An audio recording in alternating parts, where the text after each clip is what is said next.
Anika Manzor. I'm the executive director of the Youth Activism Project, and I'm just so excited to have you all here today. We're gonna wait a couple more minutes for folks to come here. And so as we get started, I wanted to, as we take that time for folks to get on, I'd love for you all to add a note to your name, G, if you're not in K-12 education anymore. So G for grown up. If you're 18 plus, that means you're grown up too. And so if you could add that to your name. A, if you're an Activation Hub member and you're willing to share your story in the small group. And Y, if you're still in, if you're not an Activation Hub member or you're not willing to share your story, but you are in K-12 education, if you can put a Y in your name as well. And then if you're unsure about how to do that, there's an image on, you just hover over the 3 dots in your video and then you can hit rename, or you could also see your name in the participants list and go to more, and you can change your name from there as well. All right, just to reiterate really quickly for folks that have just joined us, welcome. My name is Anika. I'm the executive director of the Youth Activism Project. We're gonna get started momentarily, but as folks are trickling in, if you can add an amendment to your name. G, if you're technically an adult, like outside of K-12 education. A, if you're an Activation member, Activation Hub member and willing to share your story. And Y, if you're still in K-12 education. This is so that we can kind of get to know who's in the group, and then we're doing breakout rooms in a bit, and that'll help me kind of make sure that we have a nice mix of different types of people, a multi-generational mix in the breakout rooms. And so, all right, so let's go ahead and dive right in. So next slide, please. So what today's going to be about is knowing a little bit more about what the Youth Activism Project is. We have a great mix of people, folks that have been in our community for a while, folks that are just learning about us. And so we wanted to give folks a chance to get to know us, and if you've known us for a while, kind of get a reframe of kind of what we do. And then we're going to dive into stories from the co-chairs of our board of directors. And then we're going to go into what I think is going to be my favorite part of the session, breakout rooms where you get a chance to meet the activists in our community and get to kind of share stories and connect with one another. And then after that, we're going to talk a little bit more about our vision for the future. And if you're feeling really jazzed up about what we're doing and want to dive right in, we'll also have the last portion of today's meeting from 4 to 4:30. We'll be talking more about what you can do today to really help us build this movement. And so let's get on with the program. Oh, and one thing I did want to share as we are, as we're creating the space together at the Youth Activism Project, we want to do everything as interactive as possible, especially these Zoom meetings that I think leave us all really drained. I want to see the chat popping with questions, comments. Anytime you have an insight or a question or what have you that you'd like to share, please go ahead and put it in the chat. We're also going to have opportunities for folks to share obviously in the breakout rooms, and also right after the breakout room where we can kind of share some insights as to what we talked about in the smaller groups. And then later on in the session at the very end, we'll also have about 20 minutes for question and answer. So just to give you guys a sense of when you'll be able to kind of chat more. So, all right, so about the Youth Activism Project. So our mission is quite simple. It's to eliminate barriers to civic engagement so that all teens, regardless of background, can effectively advocate for change. I was actually a founding member of the Youth Activism Project back when I was 12 years old. I won't get into too much of my story today. I'll save that for another time, but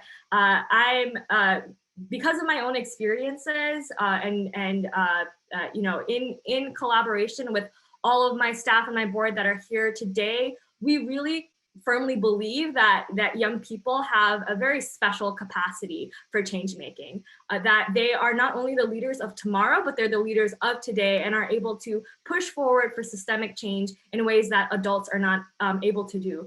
I often like to frame that as, adults are bring a lot of really great experience and perspective as folks who have been around a lot longer in the world. But one of the drawbacks of that is that you are more mired in systems, right? You see the world how it is, but young people see the world how it should be. And they have, one of my colleagues here, Karen Leggett, who has been a longtime supporter of us, has this great Washington Post article about how children have this really powerful moral authority because of that. And so that's kind of really to give you a sense of why that is our mission, why we really care about reducing barriers to teen civic engagement. And we really envision a world where young people's voices, influence, and power are at the center of driving systemic change. And so a little bit about our history is on the next slide. So we were founded as a volunteer nonprofit back in 2004, and in 2018, we started to transition to a staffed organization in order to scale our approach. And so we primarily served just a handful of students throughout the state of Maryland. And today, I'm really, really happy to say that with my team here today, we are now serving nearly 700 annually and growing that number every year. And our community is really diverse in terms of geographic reach. We have 42 states represented in our network, and even 20 plus countries, which is really incredible. Even though our program is primarily geared towards young people in the United States, we also do offer our resources to folks abroad in case there is some overlap. And so to talk now more specifically about kind of what we do exactly. Next slide. So our primary programmatic offering is the Activation Hub. It's an online platform that's designed to inspire, motivate, and train aspiring teen activists through a wide variety of supports, from skills building to peer-to-peer community building, which is actually a really critical, the peer-to-peer community building. I want to say a couple of words on why that's so critical to our approach. As I mentioned earlier, young folks have a really powerful moral authority. We have a lot of folks that are, we specifically target folks that are new to activism but don't know where to start. And oftentimes there's a lot of young folks who come to us, they have a lot of shyness and a lot of lack of confidence about what they already know in terms of change making and in terms of how to really mobilize their generation to act for better. And so our focus on really positioning our members as experts and really kind of encouraging them to rely on one another as to kind of come up with the answers, to engage with our resources and even build upon our resources. That's such a huge part of what we do. And then you'll hear a lot more in the breakout rooms as to how that, how being in a community of so many people from diverse backgrounds, geographic and otherwise, is really conducive to becoming a better activist. And so we also provide mentorship, we provide stipends, grant funding, and in-kind resources, specifically targeting young folks that are proximate leaders. And so proximate leadership is a term to refer to folks who are either from or have really meaningful and deep ties to communities that are underrepresented and undervalued. And so our stipends are really kind of in grant funding, kind of we deliver that with that lens in mind. And then we also share opportunities from our partners, of which we have 100+ organizations that are in our kind of wider network. And so to talk a little bit more about what the makeup of the Activation Hub looks like, we have trained, as mentioned previously, we've trained nearly 700 activists in 2020. And currently and so that's kind of in combination with what we do in the Activation Hub and also some of the programming that we run with our partners. We have 450 members from 42 states and 20 counties, 20 countries. 70% of our youth identify as Black, Indigenous, or people of color. 88% identify as female or non-binary, 52% middle class, and 20% working class or in poverty, 50% LGBTQ or questioning, and 10% as having a disability. So you can really see that we have a pretty strong representation of folks from communities that have been systematically marginalized and undervalued. And then we also do have, we are a space, we are a multicultural, diverse space that also welcomes people from all sorts of backgrounds. And so that diversity, you'll also hear, plays a big role in the activist identity development of not just the folks the young folks in our community, but also our staff, myself included. One thing I also want to really point out is that our programs focuses specifically on folks in K-12 or folks that are under the age of 18, because we really believe that you don't have to be a voting age in order to make a truly powerful difference through civic engagement. And so that's kind of, oftentimes folks think about young people also considering college students. Yeah, I mean, I'm 29. Technically, I'm a young person too, which sometimes I don't feel like it. But we have a very, very pretty narrow definition of what a young person is. And for if you're a college student and are interested in plugging into what the Youth Activism Project does, we definitely have opportunities for you to kind of train and mentor our activists so that you can also build your activism and organizing experience through that if you're interested. All right, so let's do the next slide. So really, why are we all here today, right? This is our first public-facing event of 2021. This is an event that we're holding after several months of just kind of really thinking about what it is, the impact that we're trying to make, what the movement that we're trying to make is. And I think we finally started to see kind of the magic of our theory of change, the magic of our approach really kind of blossoming in the Activation Hub. We've been so inspired by the energy of our activists that we really wanted to focus on like building a movement through the Youth Activism Project, a movement where we're all coming together on this shared mission of reducing barriers, not just reducing barriers, but eliminating barriers to teen civic engagement. And so in the next 10 years, or less, we really want to see that number of 700 increase and double year over year, so that ultimately we can have supported and trained 100,000 aspiring teen activists, those that are like, I don't know where to start, I don't even know where to begin, and have them go all the way to powerful civic leadership that is, that our leaders are really pushing for systemic change in ways that at scale and in ways that we've never seen before. Also in partnership with all the other organizations and community members in our community. So, if you'd like to hear more about kind of this, why this is our vision and how we plan on getting there, because it is a really big number and really ambitious vision, I'm happy to go into that in try to touch on that later, but also we're going to have so many more events like this. That's a conversation we can continue to have, but I really just wanted to kind of plant that seed that, if you're being really inspired by what we're doing, this is an opportunity to join our mission or to deepen your relationship with us to really make this goal achievable. And so I am going to go ahead and pass it on to Chris Herrera, who is one of our alums of the Youth Activism Project, and he's also a co-chair of our board of directors. He is a Frederick Douglass Distinguished Scholar at American University, and I'm just going to go ahead and let you take it away, Chris. Hi, everyone. Thank you so much for joining us today. I am so excited to be here. I'm actually on a time crunch. I have to go to work in like 20 minutes, but I just wanted to be here for this and talk a bit about myself. So like Anika said, I've kind of been with the Youth Activism Project for a very long time. I went to John F. Kennedy High School in Silver Spring, Maryland.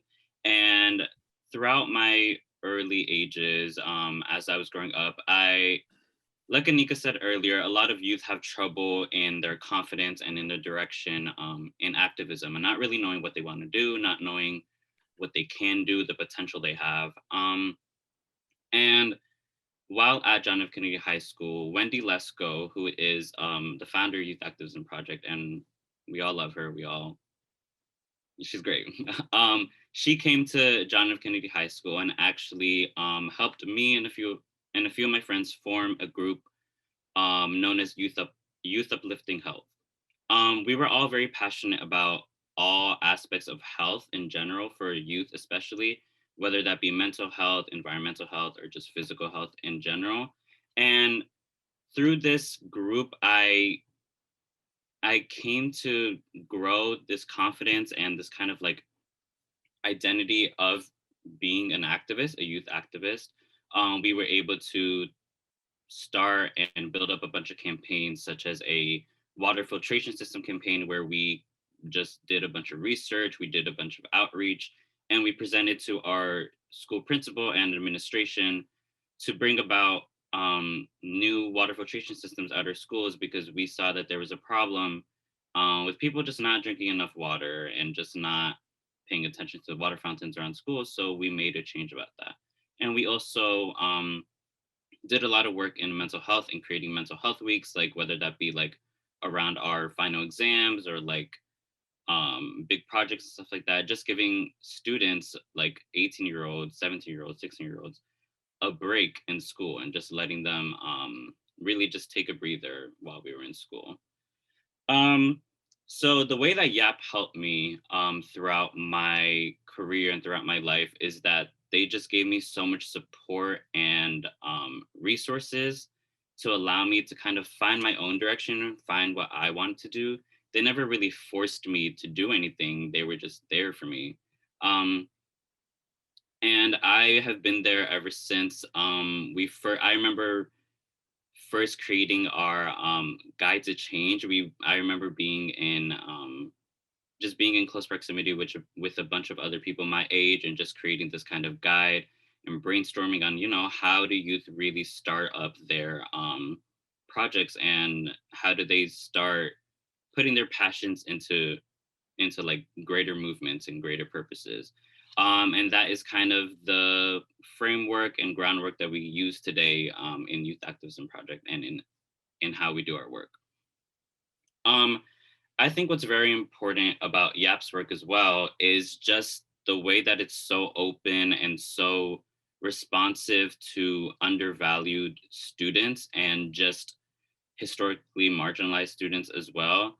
I am a Latino who went to John F. Kennedy High School, and there wasn't in our school. There just wasn't a lot of youth activist groups just coming up and doing stuff. But I think once YAP came, there really was a surge of just people seeing their own potential and starting up their groups. We had Youth Uplifting Health, like I said. We had our Minority Scholars Program, which started at John F. Kennedy as well.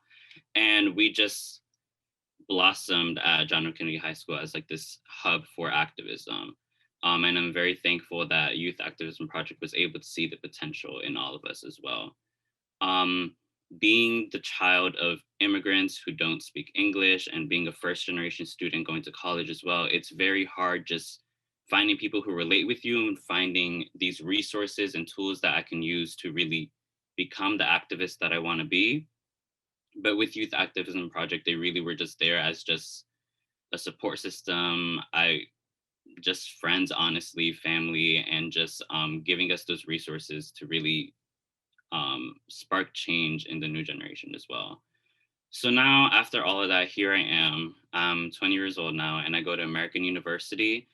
I am a Frederick Douglass Distinguished Scholar at American University, which is a five, where the school basically picks five students for the scholarship for this program out of everyone who has applied, and I thankfully and proudly accepted that as well. And I think a lot of the skills that I got from Youth Activism Project helped me in kind of creating my identity and being very just confident in the way that I can create change on a college campus, for example.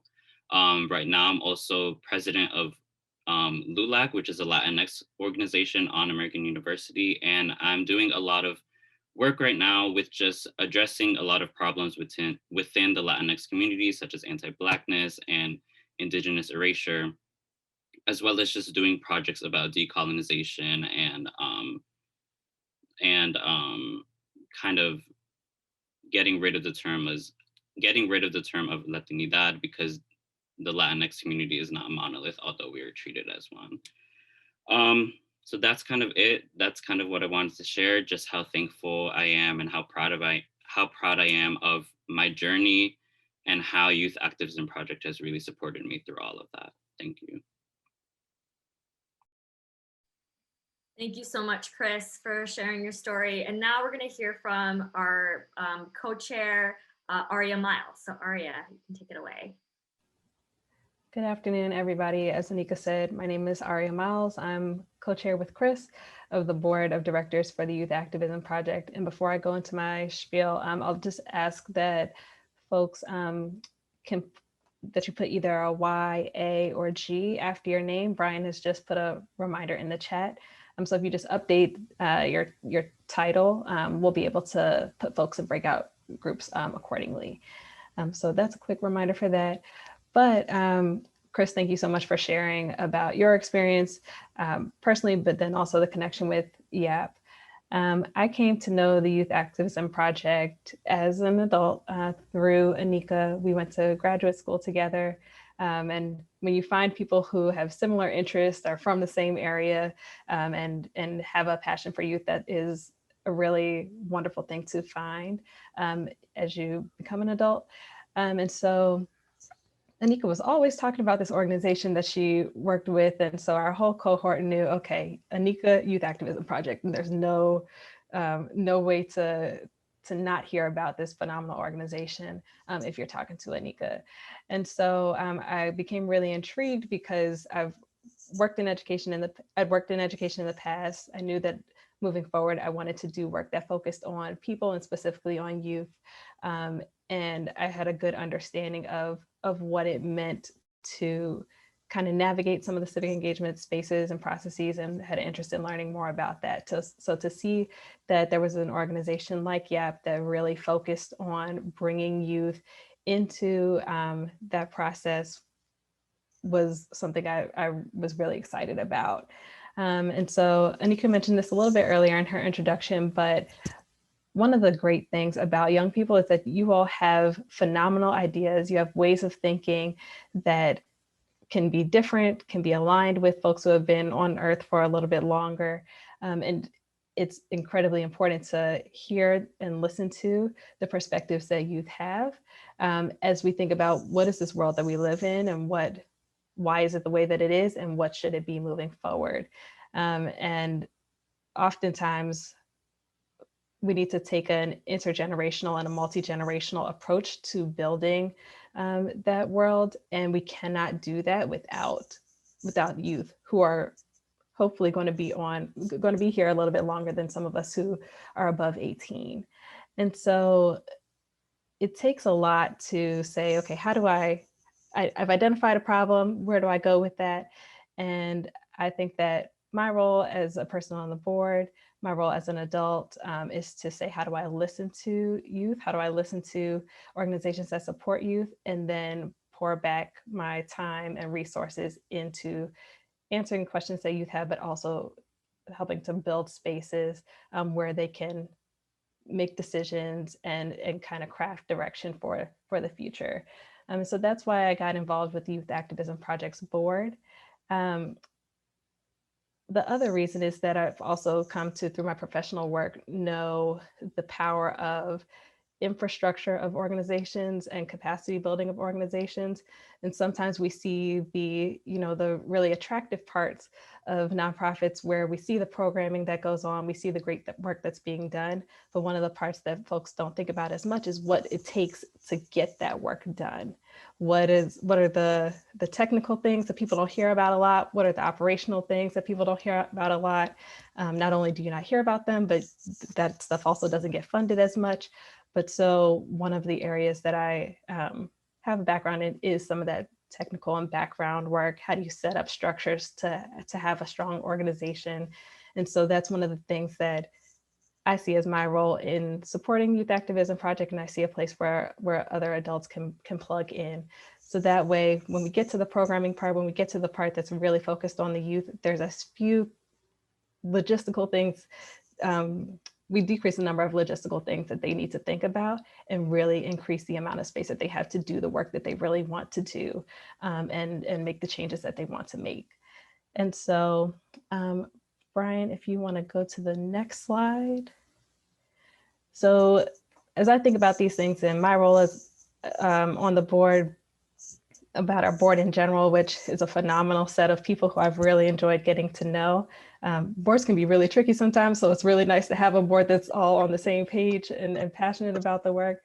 But one of the some of the things that we think about in terms of ensuring that youth can do the work that they need to do and YAP can support them is building a base of adults who can support the organization. And so this might be through keeping up with our newsletters and just keeping abreast of the things that are going on, the things that the teens who are associated with YAP are doing. And they're doing some phenomenal work, you all. It blows my mind every time I read a story about one of the YAP teens or talk to one of them.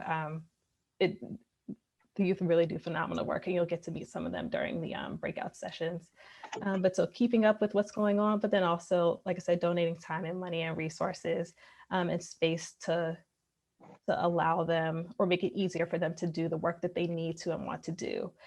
So there are a couple of ideas here, but so that's just a quick view of what it looks like to, for me, engage as an adult with the Youth Activism Project as a board member, and hopefully see how other adults engage as well. So thank you all so much for coming out today. This is, and I'm obviously biased because if I didn't think the organization was wonderful, I wouldn't be here, but it is truly an amazing effort that not only has ideas, but implements those ideas and does so with fidelity to make sure that the youth who are on this call, the ones who aren't on the call, but that they really have the support that they need and want to do the work that they need to do to build the world that they want to live in later. So thank you all so much for your time.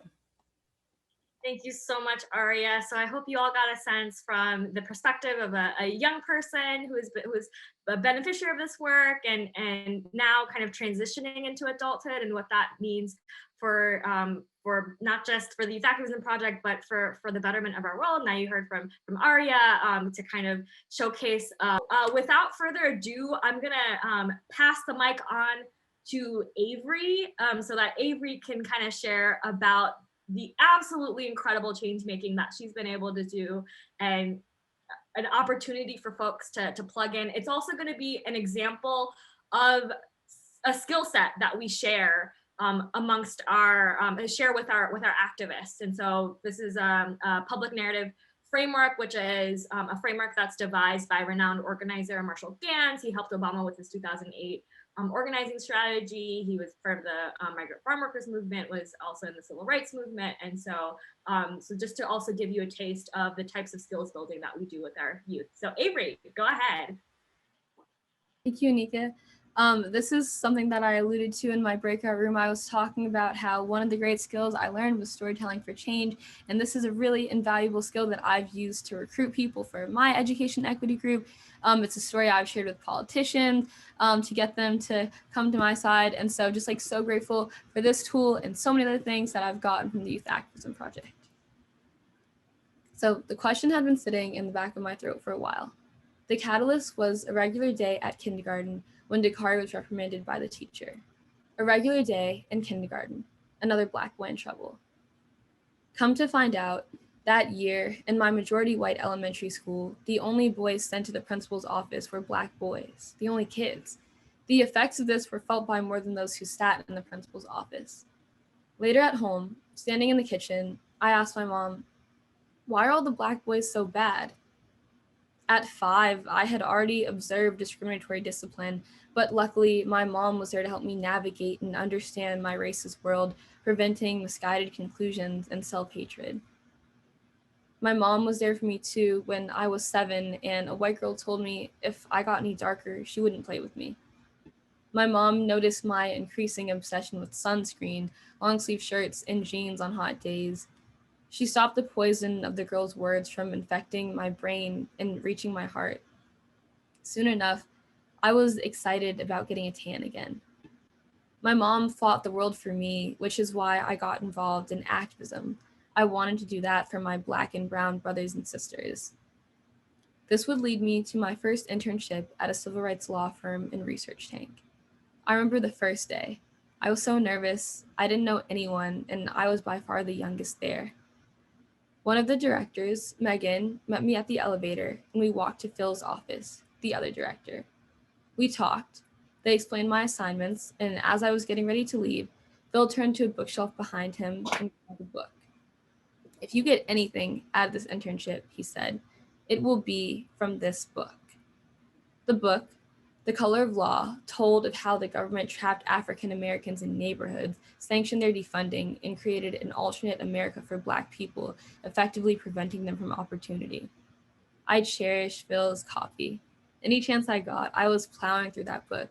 I felt like an archaeologist unearthing secrets from the dust.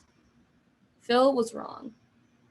The book didn't just enrich my experience at the internship, it genuinely changed how I viewed race, how I viewed my world. I understood Black kids weren't bad. I was seeing a combination of unfair government policies that continue today and people's biases playing out in my world. I felt like I had unearthed the key to the solution. It was so invigorating. I had the answer. Ending housing and school segregation would mitigate racism, the opportunity gap, the healthcare gap. I had to use this knowledge to create change.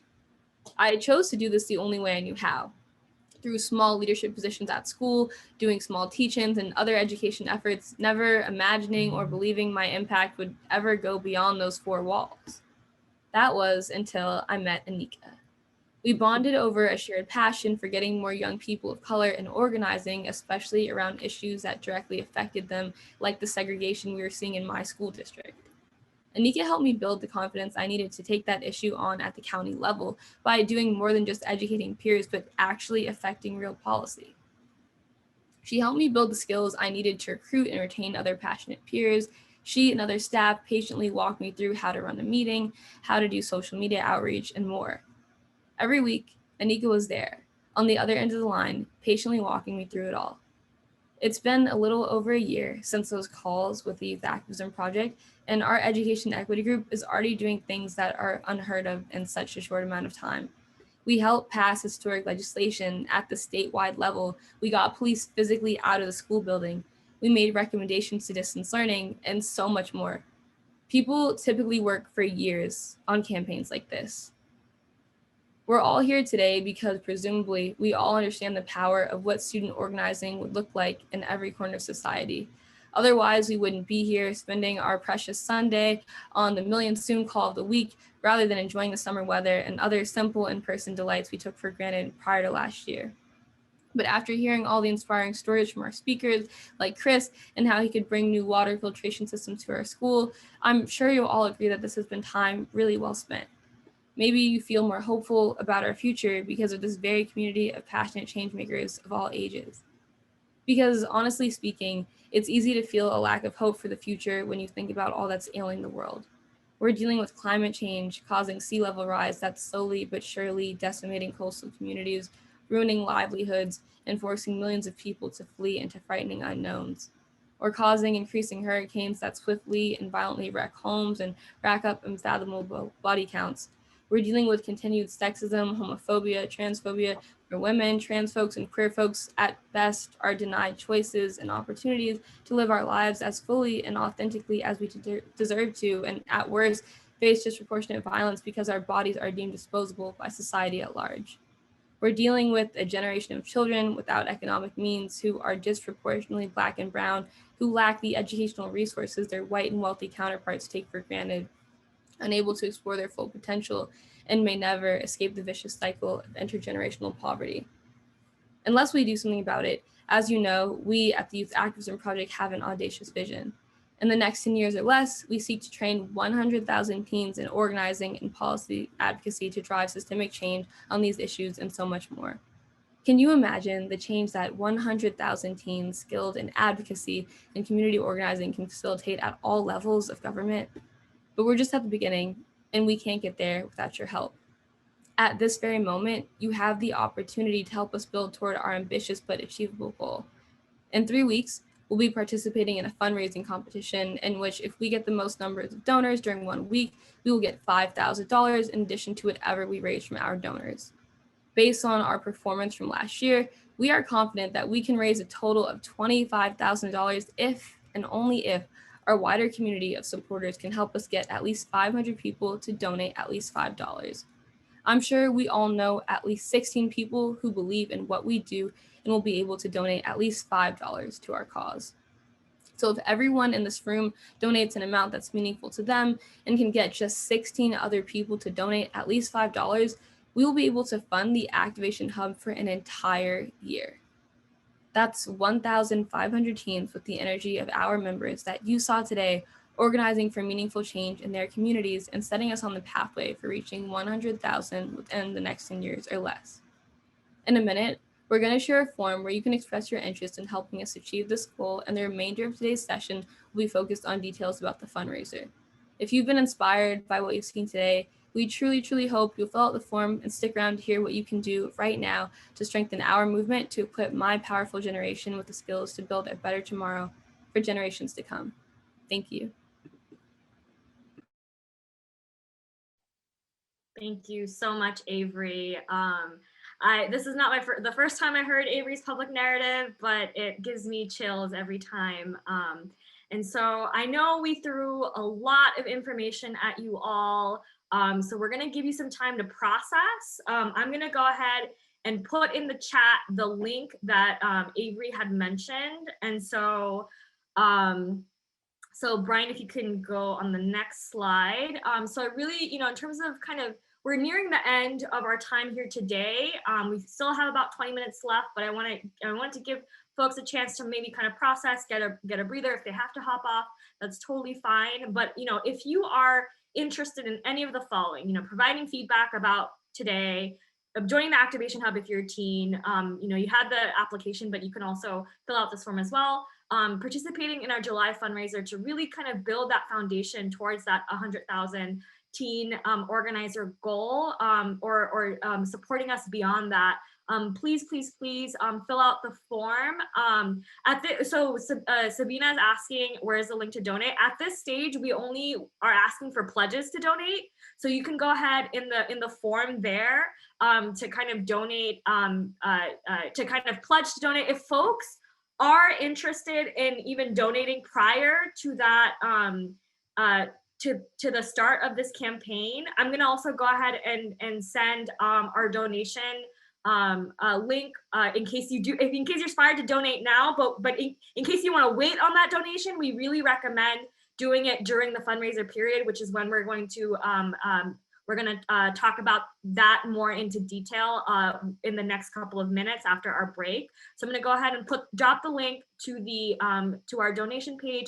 But if you'd rather wait, then go ahead and fill out the form to pledge to donate during that period.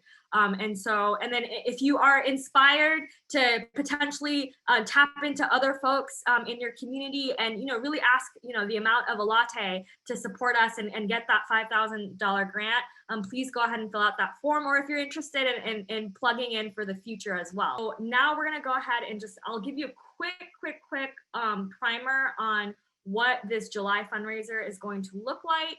And then after that, any questions or comments, concerns, ideas that folks have, we can kind of go into that. All right, so let's go to the next slide.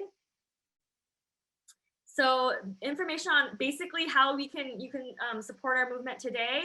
We are participating in a fundraising competition through USA Today called A Community Thrives. It is a really awesome competition. Actually, we participated last year, and basically they have these mini challenges where if you get if you win some of their challenges, you get matching grants between $3,000 to $5,000. So the one challenge that we've been really interested in is trying to get the most number of donors donating at least $5 or more to the cause. And so last year we participated with a strategy we kind of put together very last minute, and we ended up getting in the 8th place. So you have to be in the top 2 in order to get the matching grant. We were in the 8th place. And we got about 250 people to donate roughly $10,000. And so we are really confident that with all the preparation today, with your energy, we can get to 20,000 because we're basically hoping to double the amount of people that donated. And assuming they're going to donate at a similar cadence, we believe that we're going to raise 20,000 plus the additional 5,000. And as Avery mentioned, that is enough we are a super bootstrapped organization. We do a lot with very little money. And so, most of the folks that lead the Activation Hub, as you may have noticed, if you were in a group with Avery or Paris, it's high schoolers that are running the show here, right? And so with $25,000, we can stretch that a really long way, and we're confident that we can reach 1,500 people within that with that resource. And so I can't really stress more how critical this fundraiser is for the continuance of our program within the year. And so our goals are really I'll split it into kind of 3 different periods. There's the pre-campaign period, which is where we are right now. And then there's the mini campaign that we're focused on, which is kind of enveloped in the full campaign. And so during this pre-campaign, we're really trying to get at least 250 people to pledge to donate. That way we have this really solid foundation for when we're going into the campaign. And during the campaign, which is going to be between July 19th and the 26th, we're trying to get the most number of donors. We estimate that should be at least 500 people, but we won't really know what that number is going to be like until we're actually in the competition and seeing what our competition is looking like. And that number is going to really fluctuate. And so, but we think based off of what we saw last year, that 500 should be enough. And then there's the larger campaign that's going to last between July 19th and August 13th to raise at least $20,000. And one thing I'll make clear is that in the mini campaign, if we don't reach that goal within that week, then we have an opportunity to go ahead and try it again. And then Jane, who's Jane and Marty, who are one of our strongest supporters, they really came through for us last year. They thank you so much for your pledge. Yeah, you guys are really amazing. And so that's kind of the fundraiser in a nutshell. And then now we'll talk a little bit more about kind of what we expect and what we're hoping from folks in our community to really reach this goal. So let's go to the next slide. So, basically, if you guys have time to spare between now and July 19th and are feeling really jazzed about what we're doing. And again, I really want to emphasize no pressure. We know we threw a lot of information at you guys. So this is something you can definitely think about, and we'll be here to support you. But if you're feeling super jazzed, what will be really great is if folks can start gathering names of people or pledges between now and July. We're going to have a pledge form that you can send out to people in your network, and we're going to also set you up with a spread. If you basically sign up on the form to participate, we're going to set you up with all sorts of support to make sure we are able to collectively reach this goal.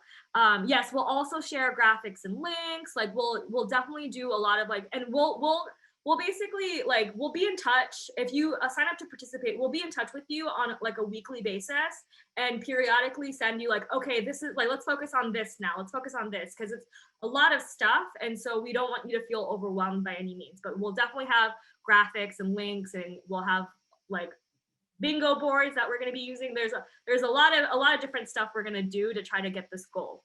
But between now and July 19th, we're really going to focus on trying to get those pledges.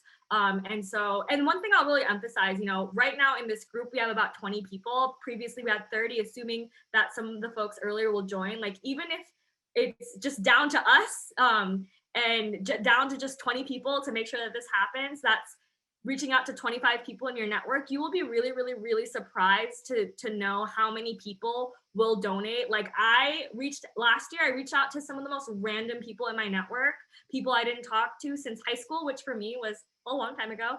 And they were so down to donate at least $5. And so that's something, if folks are feeling I don't know if I want to do this seems really scary, this is a great opportunity for folks to really practice kind of their outreach skills. Fundraising is just a really important skill, especially, for our youth activists here. And so really wanted to stress, like, we'll guide you in every step of the way to make you feel comfortable doing this. And then we're also going to have a WhatsApp group where we're going to like share a lot of hype, provide support, etc. And so there's an opportunity for expressing interest in joining that group on the form. And then, during July 19th and the 26th, that's the July 19th to the 26th, that's the really critical period. And we're hoping that we're only just going to do this for that week alone, and then, and just get everything done in that week. And so the expectation is that participants will donate an amount that feels meaningful to them and recruit as many donors as you feel comfortable in that time. And then finally, we're gonna have another kind of like event like this. It'll be much shorter. It'll be about an hour. This is a lower priority, but highly encouraged. It's gonna be just an opportunity 2 days before the week ends, where we're gonna give people an update about like what their dollars have achieved so far, and like, presumably we're gonna be close to getting that, winning that grant. And so it's just kind of like just to put another fuel to the fire. It's good. If you're curious about my story and how I got involved, just a little teaser there. I plan on sharing it during that event. So I hope to see you guys there. And then I think, and then we have a couple more slides just to talk a little bit about, as you're thinking about who you'd like to brainstorm in terms of pledges. Resources that we'll provide. As I mentioned, a pledge form. We're going to give you messaging templates. We're going to be, like Karen had mentioned, graphics and what have you, and also support if you want to talk with either a staff member or a board member about how to do this. We'll be around. We'll also have group calls in case folks will find that useful, and then also consistent reminders and a strong sense of community that you're not doing this alone. And just a quick primer on like how to start thinking about who's in your network. Next slide. For young folks, the best people to reach out to are probably teachers and mentors. Then you can start looking into parents and family members who might be able to donate during that time. And through friends, you can ask if they're parents, if you know that they're friends that are particularly social justice oriented, that their parents would be down to do this. Those are some great places to start. And for adults, you can think about friends, colleagues, mentors, former teachers, parents, family members. And I have some final slide, a bit on how to kind of think about making these asks. You can even do a quick text and just say like, hey, I'm a supporter of this organization that trains our next generation of leaders in policy advocacy, community organizing. I really love this organization because young people are the future. And like, I know you're really into social justice. So like, would you be interested in donating $5 so that they could reach their fundraising goal for July? And that's like one example of how to do that. And you can quick rapid fire, just send that, spend an hour just sending that to like as many people as you want, and you'll be surprised at how many people will come back. So those, I think that's the last of it, just about that fundraiser in particular. We have about 5 minutes for folks to share any ideas, questions, comments. And if folks want to stick around beyond the 5 minutes, I'll be around for sure to answer any questions and engage. So thank you so much for your time today. Like I said, this is the start of a movement, and we really, really, really are hopeful that every single person in this group will plug into that movement one way or another. And as I said, if you are raring to go, this July fundraiser is a great opportunity to start that.